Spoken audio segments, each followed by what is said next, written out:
केंद्र सरकार में एनडीए के घटक दल का हिस्सा Republican party of India Athawale ने दिल्ली के विधानसभा चुनाव में 15 से 20 सीटों पर चुनाव लड़ने का फैसला किया। इस क्रम में आज रिपब्लिकन पार्टी ऑफ इंडिया के अध्यक्ष अठावले ने अपने 15 प्रत्याशियों की सूची भी जारी कर दी है। इस मुद्दे को लेकर इंडिया डेली ने केंद्रीय मंत्री रामदास अठावले से खास बातचीत की है। वो बातचीत आपको सुनाते हैं।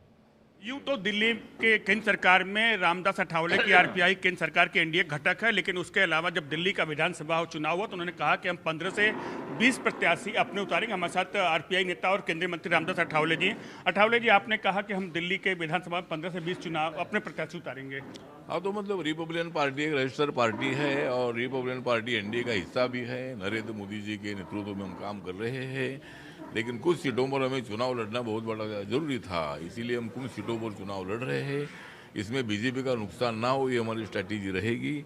और यहाँ हमारा कहना यह है कि अरविंद केजरीवाल जी ने दिल्ली का भारी नुकसान किया है। अरविंद केजरीवाल जी ने भ्रष्टाचार को बढ़ाया है। अभी 2026 करोड़ का घोटाले का भी मामला सामने आया है और इसके पहले दारू घोटाले में भी मतलब उन्होंने वो अंदर चले गए थे। और यहाँ बिहार के लोगों को, उत्तर भारतीय लोगों को गाली दे रहे हैं।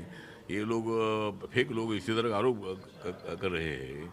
इसलिए मुझे लगता है कि अभी केजरीवाल की जाने की बारी आई है और इसीलिए कुछ सीटों पर चुनाव लड़ रहे हैं, लेकिन ज़रूर हम एनडीए का पार्टनर है और हम नरेंद्र मोदी जी के नेतृत्व पर विश्वास रखते हैं। लेकिन कुछ सीटों पर चुनाव लड़ने का निर्णय हमने लिया है और इसमें बीजेपी का बिल्कुल नुकसान नहीं होगा। एक सवाल आखिरी सर, आप कहते हैं बीजेपी का नुकसान नहीं होगा, हम बीजेपी के साथ रहेंगे, लेकिन जिन 15 सीटों पर आप चुनाव लड़ेंगे वहाँ कहीं न कहीं तो भाजपा का ही नुकसान होगा।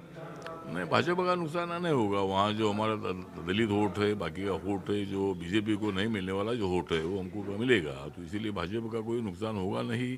अभी तो फिलहाल हमने ऐसा निर्णय लिया है। अभी कुछ बीजेपी के नेताओं से बात होती है तो सीटें कम ज़्यादा करने का भी निर्णय ओवरऑल तक हो सकता है, लेकिन बीजेपी के नेताओं से बात करेंगे और इसमें हमारा नुकसान मतलब बीजेपी का नुकसान ना हो, इसी तरह की हमारी भूमिका रहेगी। हम बीजेपी के नेताओं से भी चर्चा करने वाले हैं, तो देखते हैं। अभी तो हमने फिलहाल एक 15-20 सीटों पर चुनाव लड़ने का निर्णय लिया है। बाकी के सीटों पर बीजेपी का समर्थन करेंगे, लेकिन जो सीटें हमने अभी अनाउंस की है उसमें भी और भी कोई कम ज़्यादा होती है क्या, उसका विचार हम करेंगे। चलो, इंडिया दिल्ली समझ लो, बहुत बहुत धन्यवाद। देखा आपने, ये थे केंद्रीय मंत्री और रामदास अठावले जी, जिनकी पार्टी आरपीआई दिल्ली के विधानसभा चुनाव 15 सीटों पर अपने प्रत्याशी उतार रही है। कैमरा पर्सन रमेश के साथ मैं स्नेह कमल, इंडिया डेली, दिल्ली।